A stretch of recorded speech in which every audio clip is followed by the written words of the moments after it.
નમસ્કાર દર્શક મિત્રો, સ્વાગત છે આપ સર્વેનું જીટીપીએલ જૂનાગઢ ન્યૂઝમાં અને ખૂબ ખૂબ અભિનંદન છે આજે અમારા વરિષ્ઠ નાગરિકોને, એટલે કે જે લોકો 60 વર્ષ વટાવી ચૂક્યા છે અને અમારા નિયમિત દર્શકો છે કે જે અમને હંમેશા પ્રોત્સાહિત કરતા આવ્યા છે, આ તમામ વરિષ્ઠ નાગરિકોને આજે આપણે અભિનંદન આપીએ એટલા માટે કે આજે 21મી ઓગસ્ટ સિનિયર સિટીઝન ડે છે, એટલે કે વરિષ્ઠ નાગરિકોનું વંદન કરવાનો આજનો દિવસ છે।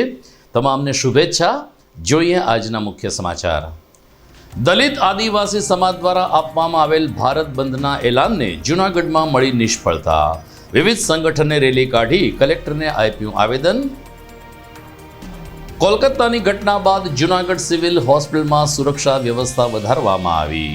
સુરક્ષા કર્મીઓની સાથે સીસીટીવી કેમેરા પણ વધારવામાં આવ્યા।